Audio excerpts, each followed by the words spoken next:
we imagine our lives as location-independent entrepreneurs or digital nomads, there is this assumption that if we have a laptop, a table, and a chair, we can pretty much work anywhere. But anyone who's tried a location-independent lifestyle realizes that there's a bit more to productive workspace than those obvious elements, which is why today I want to help you shake loose some of the myths about workspace and wrap your head around what you really need to ensure you can be productive wherever you choose to travel. Now, what I'm sharing in this video is drawn from the workspace organization element of the Freedom Evolution method, which goes even deeper to help you define and create your optimal workspace setup. But let's talk about the common myths about productivity workspaces and how you can set yourself up for productive work while you're traveling.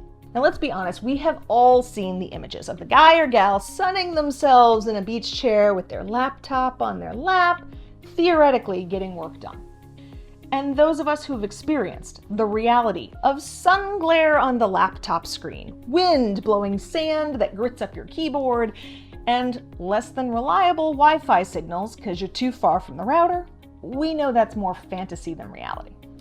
Now, you may have also sat in any number of super uncomfortable dining room or kitchen chairs trying to work at whatever random table is in the apartment you're planning to stay for the next few months, and realize that this just isn't going to cut it.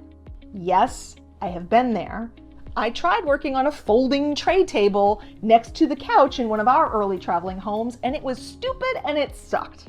So let's get honest about what it really does take to create a productive workspace, even when you're location independent. Item number 1.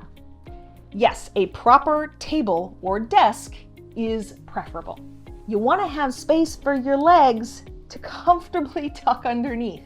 And if you've seen those little knee hole desks that were definitely not built for a full-grown human, then you know what I mean. But beyond that, your desk and table options can be a fairly wide range. And yes, a dining or kitchen table can sometimes work just fine, as long as you have item number 2, a comfortable, functional, office-style chair. This is where I truly believe that too many traveling entrepreneurs are cutting corners. Now, if you're only going to be here for a few days or a week, sure, you just make whatever is available work. But if, like many slow travelers, you plan to stay for a month or even several months, do your body a favor and get a proper desk chair, something cushioned with a supportive back and ideally an adjustable height. Even if you have to buy it when you arrive and then sell it back into the community when you leave, that investment of $20 to $80 is absolutely worth it for the pain and aggravation you'll be saving your body over time. As I like to say, that money is just saving me multiple chiropractic adjustments. So the expense is well worth it. And typically the chairs we buy for $80, we've been able to resell for $50. So $30 for 3+ months, which is about how long we stay on average, that's like a few cents per day. Well worth it. Item number 3, high-speed, reliable Wi-Fi. I know, duh, but wait a moment and let me give it to you straight. Everyone has a different perception of what high speed means. Particularly, your definition versus your host's definition may dramatically differ. Similarly, fast enough will be different if all you need to do is basic web browsing, sending emails, or even just streaming Netflix, versus downloading and uploading large video files or doing frequent video conferencing. There is a big difference. So know what speeds work for you and your business's needs, and always ask for a speed test before you book your accommodations. Even if you're planning to do most of your work at a co-working space, knowing that you can work at home is super helpful to ensure that you have multiple workspace options. Item number 4, privacy. This is the one that many people forget about.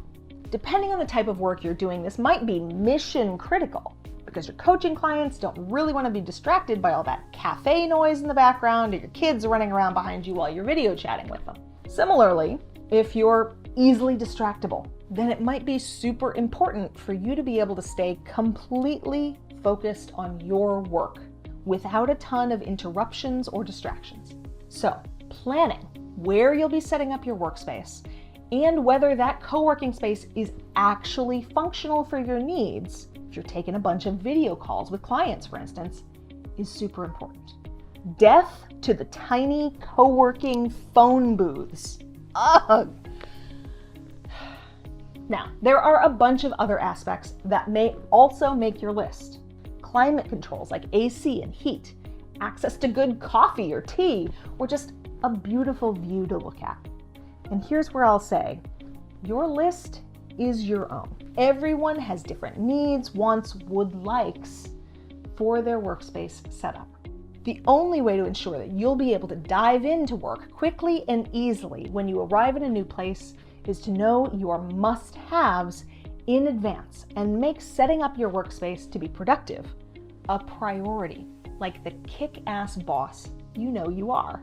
If you're realizing that you've been letting yourself struggle and suffer more than truly necessary, maybe it's time to start taking your productivity seriously so you can start growing your business to its next level.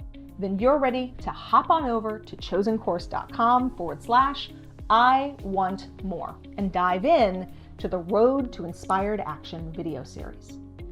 That is where you'll learn what's been keeping you feeling stuck like an exhausted entrepreneur and what changes you'll need to make to finally step into your future as the visionary CEO for your business and your life. Are you ready to take your business and your lifestyle to the next level, Freedom Lover? Let's make it happen.